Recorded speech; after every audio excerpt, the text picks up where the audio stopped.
नमस्ते, कैसे हैं आप सब। एक बार फिर से आपका स्वागत है। उम्मीद करता हूं कि आप सब अच्छे होंगे। तो अब बहुत सारे कमेंट ऐसे आ रहे थे कि बीएसटीसी सेकंड लिस्ट की कट ऑफ कितनी जाएगी, कितने नंबर पर कॉलेज मिलेगा, अगर सेकंड लिस्ट में नहीं मिला तो थर्ड लिस्ट में कितने पे मिलेगा, अगर कॉलेज नहीं मिला तो नेक्स्ट बार बीएसटीसी की तैयारी करें, क्या चीजें करें, क्या करें। तो इन सब के बारे में हम बात करने वाले कि नेक्स्ट रीट, ये रीट हम दे पाएंगे, ये रीट तो नहीं दे पाओगे आप, क्या नेक्स्ट रीट दे पाएंगे, नहीं दे पाएंगे। तो इन सब के ऊपर आज हम बात करेंगे। पर सबसे पहले मैं आपको बता दूं कि देखो, सेकंड जो कॉलेज अलॉटमेंट होता है वो कैसे होता है। वह कॉलेज अलॉटमेंट होता है, जैसे मान लो जब आपने काउंसलिंग करवाई थी, आपने कॉलेज भरे थे 1 से लेकर, यहाँ पे मैं लिख देता हूँ 50 कॉलेज भरे, ठीक है, और राजस्थान भी आपने किया है, ठीक है। तो सबसे पहले तो अगर इन कॉलेजेस में अगर खाली सीट होगी, ठीक है ना, इन कॉलेजेस में अगर खाली सीट होगी तो क्या है कि आपको कॉलेज मिल जाएगी। और इन कॉलेजेस में खाली सीट नहीं होगी तो आपको ऑल राजस्थान में देखा जाएगा कि कहां पर आपकी कैटेगरी में मान लो आप ओबीसी में हो तो आपकी कैटेगरी में कहीं पे खाली सीट होगी तो आपको अलॉटमेंट दिया जाएगा। तो इस तरह से डिपेंड करता है। तो देखो, लगभग अखबार में भी आया था 2000 से लेकर 3000 तक सीटें तो पहले ही खाली थी, और हम मान के चल सकते हैं कि 1000-1500 तो ऐसे लोग होंगे ही जिन्होंने क्या है कॉलेज अलॉटमेंट होने के बाद भी जो है वो एडमिशन नहीं करवाया होगा। और इसी कारण से तो सेकंड लिस्ट, थर्ड लिस्ट निकलती है, क्योंकि क्या है सीटें खाली बच जाती है।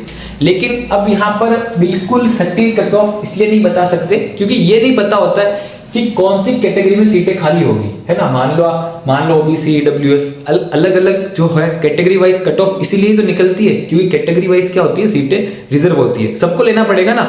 तो अब आपकी कैटेगरी में सीटें खाली नहीं हो तो आपको कैसे मिल सकता है, ठीक है ना। और वैसे तो हो जाती है, लेकिन मैं आपको बता रहा हूं कि बहुत से फैक्टर क्या है यहाँ पर काम करते हैं, है ना। मान लो दो जने हैं जिनके क्या है ओबीसी में 405 नंबर है, 405, इधर भी 405, लेकिन भैया जी ने, फर्स्ट भैया ने क्या किया, सिर्फ 3 कॉलेज सिलेक्ट किए। कितने कॉलेज सिलेक्ट किए? 3 कॉलेज सिलेक्ट किए, और राजस्थान भी नहीं किया। दूसरे वाले भैया ने क्या किया, 50 कॉलेज सिलेक्ट किए। कितने? 50 कॉलेज सिलेक्ट किए, और क्या किया, ऑल राजस्थान भी किया।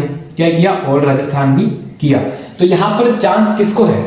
इनको मिलेगा, ठीक है ना। तो ये सब चीजें हैं, इसलिए मेरे हिसाब से मैं आपको बताता हूं कि हर बार ऐसा ही होता है। सेकंड लिस्ट, थर्ड लिस्ट की जो कट ऑफ है, जो सेकंड लिस्ट में, थर्ड लिस्ट में जो अलॉटमेंट होता है वो यही होता है कि जो फर्स्ट लिस्ट में जो होती है ना, जो कट ऑफ गई होती है उससे थोड़े से कम नंबरों पे ही होती है, ज्यादा नीचे नहीं जाती है। लेकिन अगर आपके 395 से ऊपर है तो आपके चांसेस है। SC ST में भी अगर आपके 370 में से ऊपर है तो आपके चांसेस है। संस्कृत व दिव्यांग कैटेगरी में अगर आपके 350 से ऊपर है तो आपके चांसेस है, ठीक है।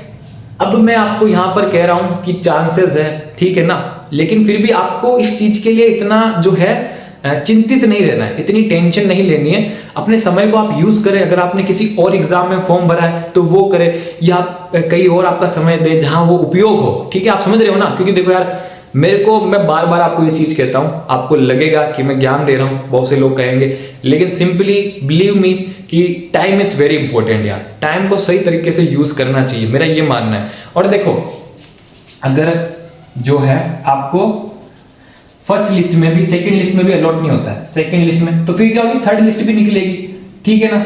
सेकंड के बाद थर्ड लिस्ट भी निकलेगी। मान लो इन दोनों लिस्ट में आपको अलॉट नहीं होता है, ठीक है। सबसे पहले मैं आपको बता दूं कि थर्ड लिस्ट भी आएगी, सेकंड लिस्ट भी आएगी, तो मान लो ये दोनों में आपको अलॉट नहीं होता, तब क्या करोगे, ये भी बात करेंगे। लेकिन मैं आपको ये कहना चाहता हूं कि ये चीज आपके हाथ में नहीं है, ठीक है ना, क्योंकि ना तो काउंसलिंग के कॉलेज चेंज होने वाले, ठीक है, कि आप कॉलेज चेंज कर लो, सारे कॉलेज भर लो, ये कर लो, अगर आपने नहीं भरे हो तो, और ना आप कोई चेंजेस कर सकते हो, ना आप ये जो 2025 वाला है एग्जाम वापस दे सकते हो, ये हो चुका ना। अब ये सेकेंड में, थर्ड लिस्ट में जो भी कॉलेज अलॉटमेंट होगा वो आपके हाथ में नहीं है। जिस दिन अलॉटमेंट होगा उस दिन आप देख लेना कि कितने नंबर पर अलॉटमेंट हुआ, वहां पर जाके चेक कर लेना।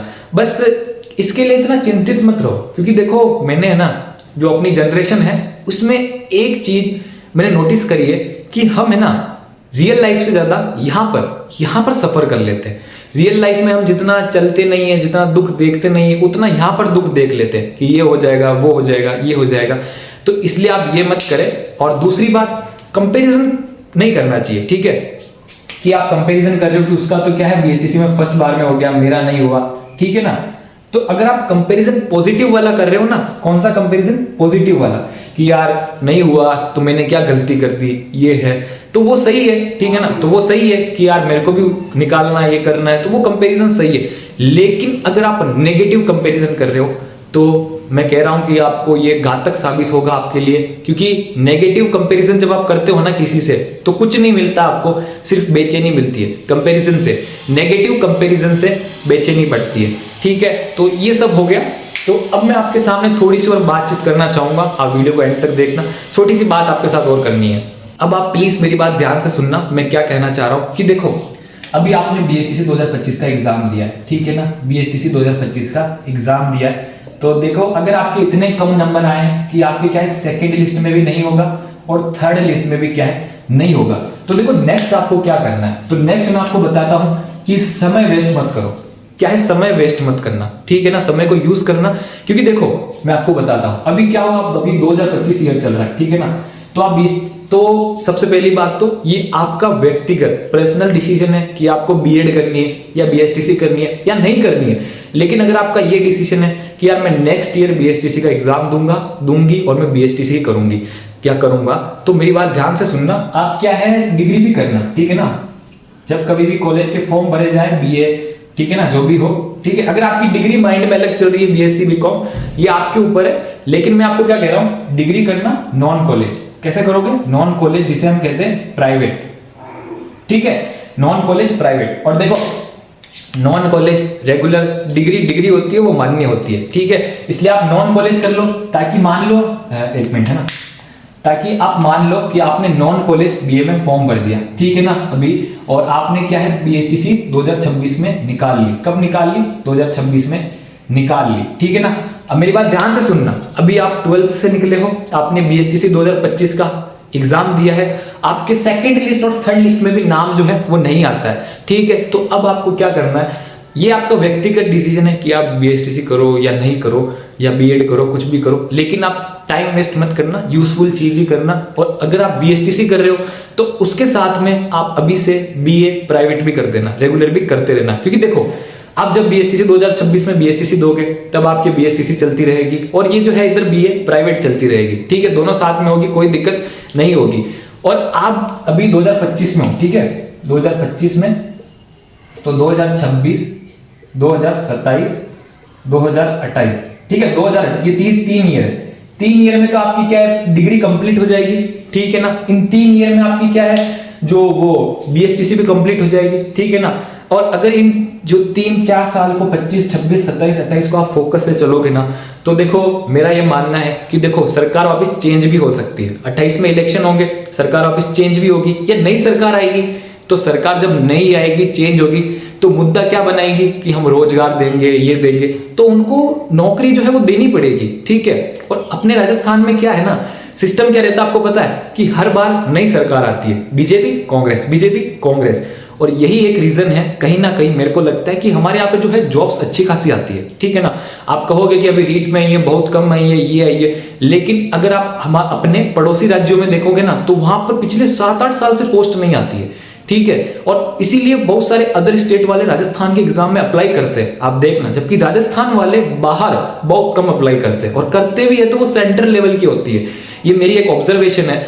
तो जब वो सरकार आएगी या चेंज हो, कुछ भी हो, तो आएगा ना उस समय, तो उस समय आपकी तैयारी अच्छी खासी रहेगी, आपकी एक डिग्री रहेगी, तो आपके पास ऑप्शन रहेंगे कि पटवार, वीडियो, ऐसे एग्जाम आप और दे पाओ, ठीक है, आपकी प्रिपरेशन रहेगी, ये रहेगी। और सिंपल सा मेरा कंक्लूजन यही था कि सेकंड लिस्ट, थर्ड लिस्ट आ जाएगी, अगर आपको मिल जाए तो कॉन्ग्रेचुलेशन, नहीं मिले तो आपका डिसीजन है कि आपको नेक्स्ट ईयर बीएसटीसी या बीएड करनी है या नहीं करनी है, ठीक है। और अब आप पूछोगे यार नेक्स्ट रीट में हम बैठ पाएंगे नहीं बैठ पाएंगे, क्या नेक्स्ट रीट में हम बैठ पाएंगे नहीं बैठ पाएंगे, ठीक है। तो देखो ये भी कंफर्म कोई नहीं बता सकता, ये सब ऊपर वाले के ऊपर है कि आप बैठ पाओगे या नहीं बैठ पाओगे, लेकिन इससे अगली की अगली रीट में आप बैठ पाओगे, ये तो कंफर्म है ही है। और अगर आपकी डिग्री कंप्लीट हो जाती है तो बहुत सारी होगी, पटवारी, वीडियो, एसआई, ऐसी भर्तियों में भी आप बैठ पाओगे।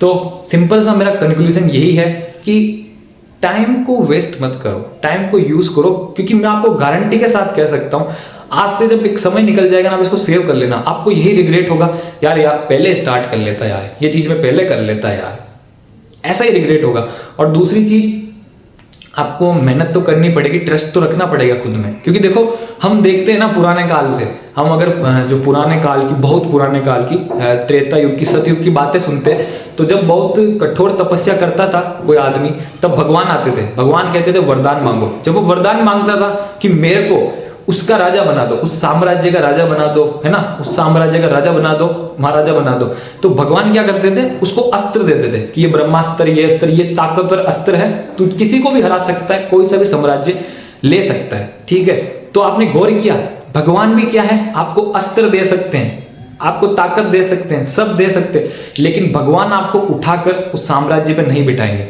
युद्ध आपको लड़ना ही पड़ेगा। समझ रहे हो आप? ये मैं समझा पाया हूं या नहीं समझा पाया हूं, ये बहुत बड़ी बात है, कभी ना कभी लगेगी आपको। और आपका बहुत बहुत धन्यवाद। मिलते हैं नेक्स्ट वीडियो में। अगर आपका कोई डाउट हो तो कमेंट बॉक्स में जरूर पूछ लेना।